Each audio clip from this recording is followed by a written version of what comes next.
Assalamualaikum warahmatullahi wabarakatuh. Melanjutkan semester 3 pada indikator pencapaian sejarah kebudayaan Islam. Yang pertama yaitu mengidentifikasi 10 tokoh pra-Islam.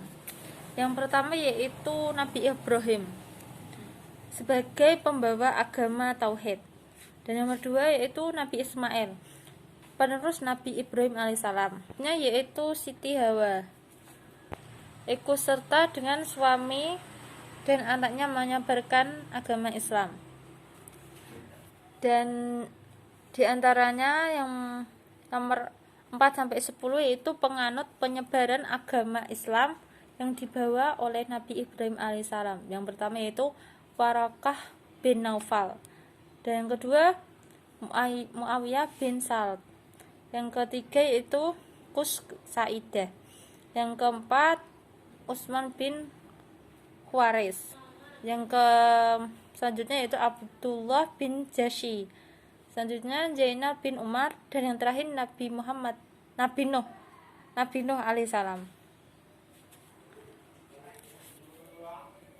Yang kedua yaitu mengidentifikasi situasi dan kondisi masa pra-Islam, yaitu pada masa ini kehidupan sangat keras, hidup bersuku-suku dan suka berperang. Masyarakatnya kehilangan kendali dan tidak ada panutan yang dapat menuntun ke arah yang baik, dan hanya kehidupan yang jahiliyah. Yang poin ketiga itu menjelaskan biografi Nabi Muhammad SAW dan Khulafaur Rasyidin. Yang pertama yaitu biografi Nabi Muhammad SAW, yaitu seorang nabi dan rasul terakhir bagi umat muslim yang lahir di Mekah, Arab Saudi, dan meninggal pada tanggal 8 Juni tahun 632 Masehi, yang mana beliau menegakkan ajaran tauhid untuk mengesahkan Allah Subhanahu wa taala. Yang pertama yaitu Khulafaur Rasyidin, ada 4. Yang pertama Khalifah Abu Bakar As-Siddiq, yang mempunyai nama lengkap yaitu Abdullah bin Abi Quhafa At-Tamami. Abu Bakar mengatasi berbagai masalah dalam negeri yang muncul akibat wafatnya Nabi Muhammad SAW.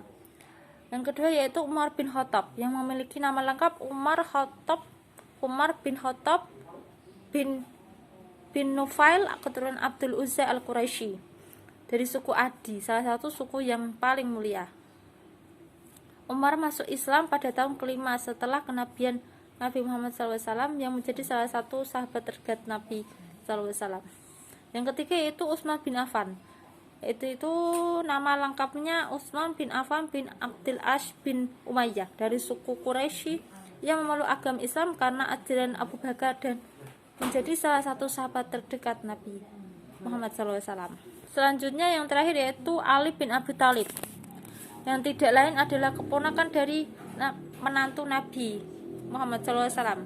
Ia putra dari Abi Thalib bin Abdul Muthalib, sepupu Nabi Muhammad SAW, yang telah ikut bersamanya sejak bahaya kelaparan mengancam kota Mekah demi untuk membantu keluarga pamannya yang mempunyai banyak putra. Yang keempat yaitu menjelaskan situasi dan kondisi masa Nabi Muhammad SAW dan Khulafaur Rasyidin. Selanjutnya yang keempat yaitu situasi dan kondisi masa Nabi dan Khulafaur Rasyidin.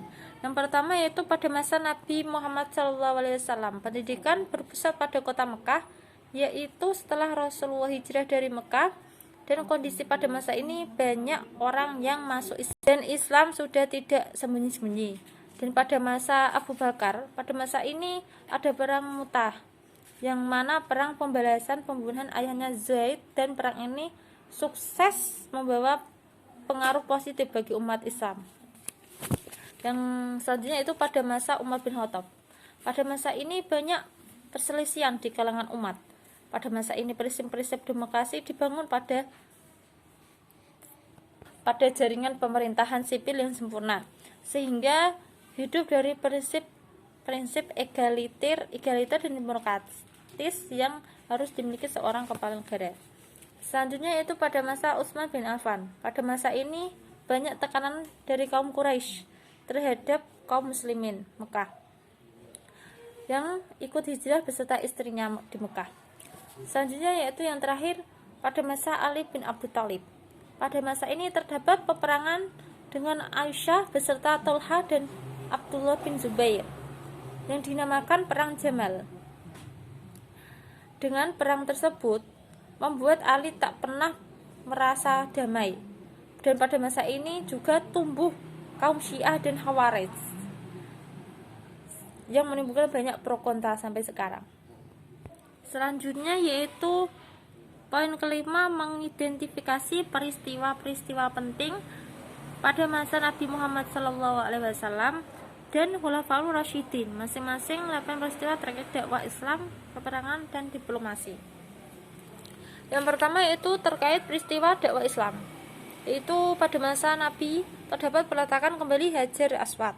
Yang kedua, Nabi Muhammad bertafakur di Gua Hira untuk menemukan jawaban dalam misteri kehidupan.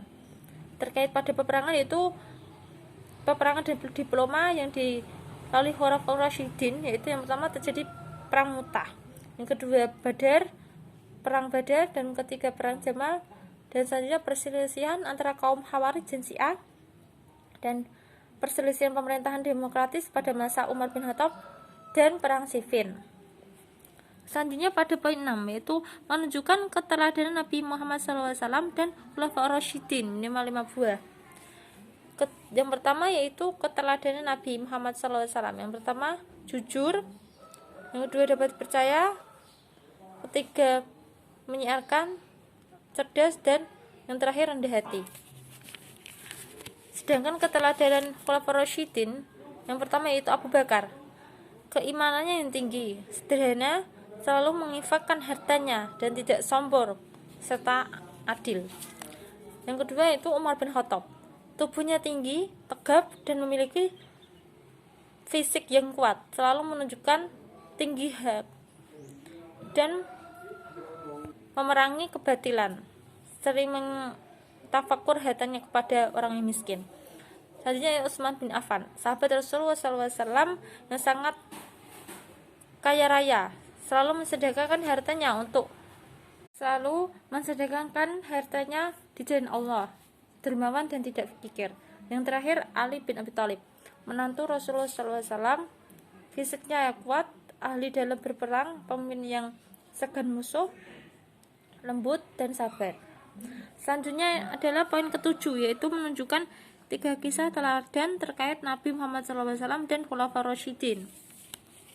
Yang pertama yaitu kisah Nabi Muhammad SAW. Yang pertama lemah lembut, yang diceritakan pada ada seorang pengemis yang sangat menghina Nabi Muhammad SAW, tetapi Nabi selalu bersikap lembut, yang selalu mengasih makanan kepada si pengemis itu dan tidak membalasnya dengan kejelekan. Yang selanjutnya yaitu yang kedua, tidak suka menyimpan uang, yang diceritakan pada saat Nabi sakit, Nabi tidak mementingkan uang untuk beli obat, akan tetapi lebih disedekahkan kepada orang yang tidak mampu. Yang ketiga yaitu sifatnya yang waspada dan taat, yang diceritakan pada saat Nabi menemukan kurma yang jatuh dan dimakan, dan setelah itu Nabi merasa gelisah memikirkan harta siapa dan sedekah siapa. Selanjutnya itu kisah teladan Khulafaur Rasyidin. Yang pertama Umar, kesederhanaannya yang selalu memikirkan nasib masyarakatnya, tidak bisa makan dan dengan nyaman ketika rakyatnya masih ada yang kelaparan, karena beliau sering berkeliling untuk memastikan rakyatnya tidak kelaparan. Selanjutnya itu Ali bin Abi Thalib, yang memberikan roti kepada seorang miskin, anak yatim, dan tawanan perang yang kelaparan, padahal roti tersebut tidak dimakan olehnya bersama istri dan anaknya. Selanjutnya itu Abu Bakar As-Siddiq, itu ikhlas hidup miskin demi Islam, yaitu diceritakan sebelum masuk Islam dan menjadi khalifah pertama Abu Bakar adalah saudagar yang sangat sukses. Setelah beriman kepada Allah Subhanahu wa ta'ala dan Rasulnya, dia rela membelanjakan seluruh hartanya demi syiar Islam. Selanjutnya yaitu Utsman bin Affan, orang yang berdermawan. Utsman adalah orang yang kaya, pemilik dua cahaya. Meskipun begitu, Utsman tidak pernah satu kali pun hidupnya berlaku kasar dan buruk. Meski dia belum jadi sahabat Rasul, dia malah terkenal sebagai sosok yang dermawan dan tidak pandang bulu untuk membantu sesama. Selanjutnya yaitu menunjukkan pada poin ke-8, menunjukkan 3 ibrah sejarah Islam masa awal Islam sampai Khulafaur Rasyidin. Yaitu yang pertama, ibrah sejarah awal Islam sampai pada masa Nabi sampai sekarang, yaitu yang pertama memberikan peran betapa sulitnya perjuangan pada masa itu dan sekarang dapat beribadah dengan nyaman, maka harus lebih bersungguh-sungguh lagi. Dan yang kedua, dengan keterbatasan yang ada dulu, Nabi Muhammad dan Khulafaur Rasyidin tidak pantang menyerah untuk bersemangat dan kebaikan. Untuk itu, sekarang dengan berbagai kemudahan yang ada, kita harus terus bersungguh-sungguh. Misalnya yaitu sejak dahulu Nabi Muhammad SAW dan Khulafaur Rasyidin selalu menjelaskan musyawarah dan mufakat. Hal tersebut mengingatkan kita untuk selalu menjalankannya. Misal terjadi suatu pemermasalahan, bukan malah saling seenaknya sendiri. Sekian dari saya. Wassalamualaikum warahmatullahi wabarakatuh.